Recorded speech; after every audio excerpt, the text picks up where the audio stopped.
Hey, what's up, guys? It's Luke, and you're watching Luke the Gathering. Thanks for being here. Thanks for checking out the channel. I really appreciate it, as always. I just got back from Friday Night Magic, and yes, we are still in sort of like no man's land where, when it comes to paper magic.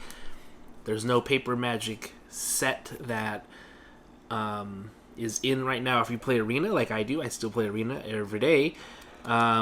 There's alchemy going on. But for regular paper magic, I mean, I go to Commanders on Mondays. They have Commander Mondays at my local game store, Davis Cards and Games, which is a lot of fun.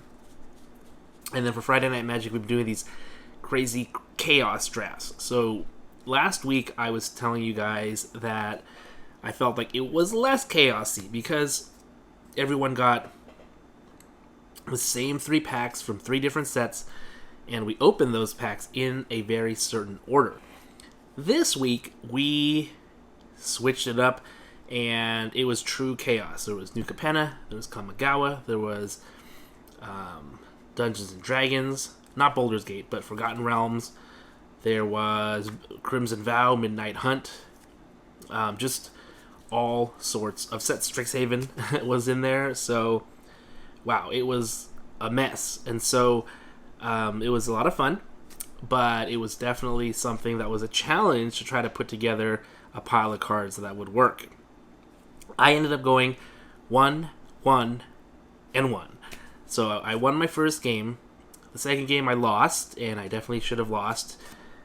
And the third game, we went to time, and we had both won 1 game apiece.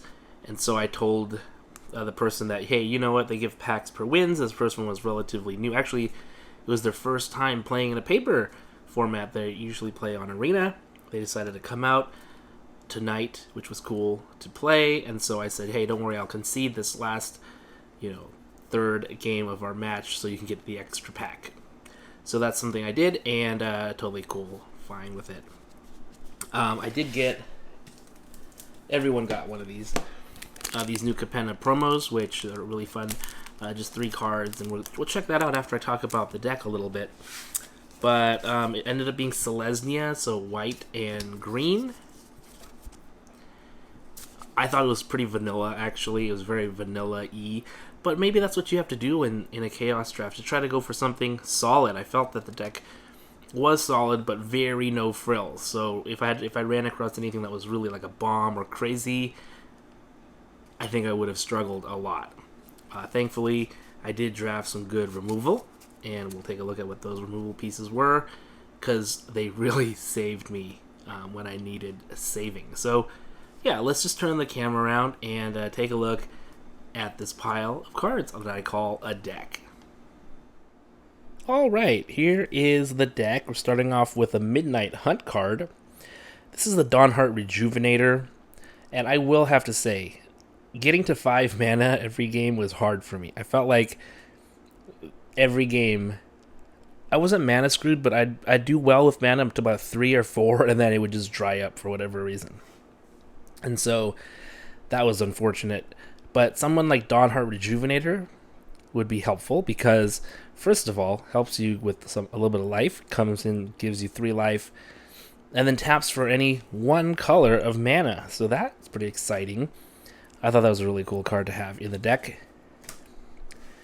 Jewel Thief was a very high pick. This is New Capenna, and the Jewel Thief was a great card in New Capenna, actually. When ETBs, you create a treasure token. It has Vigilance and Trample, and it's a 3/3. Very solid body. Didn't produce a ton of work. I did face off a lot of creatures with higher power and toughness, but he did hold off a lot of threats coming at me. So in that way, the Jewel Thief worked out well. Arachnoform from Kaldheim. Why did I even put this in there? Well, it's an aura, and the all creature type things didn't matter for me because the enchanted creature gets +2/+2, has reach, and is every creature type, which is an important thing in Kaldheim, but not today, obviously. The +2/+2 was important, and that it was an enchantment was also important, because I did have an enchantment payoff that I was looking to hopefully pull off in a game or two. I don't think it really happened, but Arachnoform did its job and made some of my little creatures harder to deal with, and maybe actually won me a game or two. Celebrity Fencer, 3 and a white. Just solid. Whenever another creature comes in, it gets a +1 counter on it. So it's like a 4/3 and then a 5/4. Really nice. Goes up very nicely. Here's something that he deals with enchantments. It's the Kami of Transience. It's just a 2-drop for a 2/2. Has trample, and every time you cast an enchantment spell, you get to put a +1/+1 on Kami of Transience. And then also the enchantments can help you get the Kami of Transience out of your graveyard. Not like that I would ever have that happen, but it's possible. The Jukai Trainee. Actually, this was a great card. Better served than the Kami today. Whenever blocks or becomes blocks, it gets +1/+1. So instead of a 2/2, it's actually really a 3/3 quite often. Feels like a 3/3. And this would stop attacks or help me get in. The Heron of Hope for 4. This was in my deck. It worked a little bit, but I think it was a little pricey in terms of when you get mana screwed. 4 mana is pricey. It did do a little bit of work, though, for me today. Arctic Treeline, since I was in Selesnya colors, this was fine. It was provided green and white. Battlefield Raptor did a good job today. For only 1 mana, you could load it with those auras. Not necessarily equipment. Equipment would have been great, but I, was going with the auras. This did a lot of work today. Expel. Thankfully, this was a removal spell that I got quite often, and I was able to expel some pretty big threats. So this was a key card for me. I sideboarded this in Might of the Old Ways. It's just an instant that gives +2/+2. And if you have Coven, which means 3 creatures with 3 different powers, you get to draw a card. And I did. Dawnhart Mentor never came into play, but it would have made a 1/1 white human creature token if it did, and also had a Coven ability. Defend the Campus was put to good use. I actually used the creatures you control get +1/+1 mode until end of turn. I was really thinking this would be the destroy creature with power 4 or greater, but the first mode was what I was using.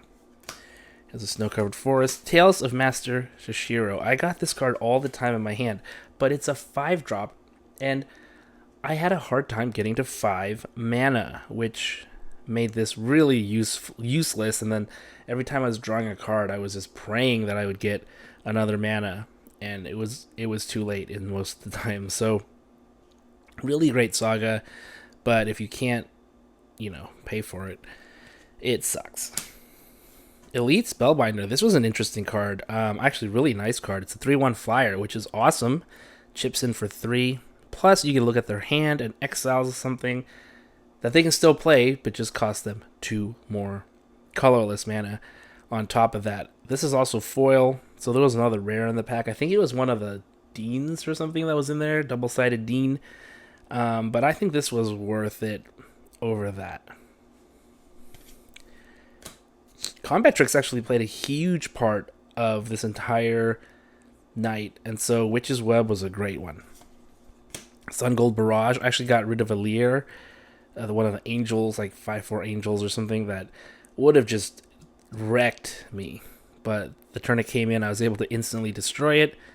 Thank goodness for this, and I don't think they were very happy about it. Chaplain of Alms. Nice that I got this out quite often. First Strike, Ward 1, and Disturbs. Pretty cool. Blossom Prancer. Didn't come out as often as I wanted. Again, it's a 3 and 2 green, which was expensive for me because I didn't get a lot of good mana this turn, this time around. So, Intercessor's Arrest was great. Nice removal there. Lunarch Vet came out quite often. Snarling Wolf was also a nice card. Owlbear, good.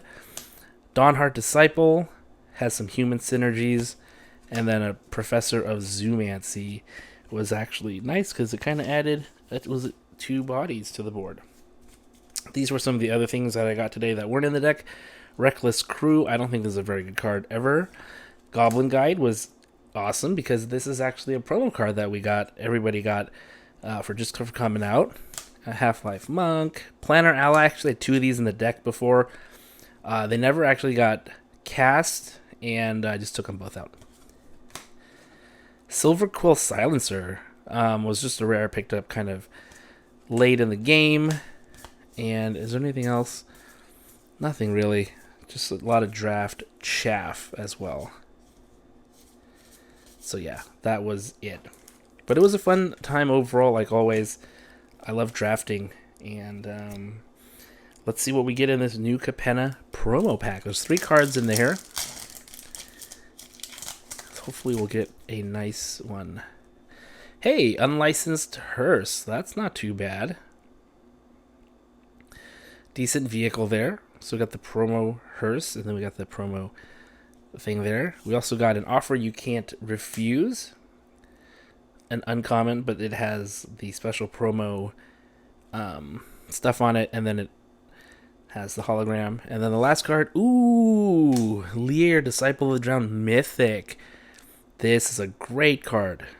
Spells can't be countered. And each instant and sorcery card in your graveyard has flashback.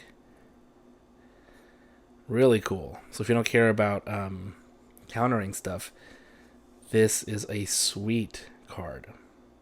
Wow, I'm actually really happy with this last pull. So there we have it. Thanks for watching, everybody. Hopefully you guys have a great week, and I'll see you next time.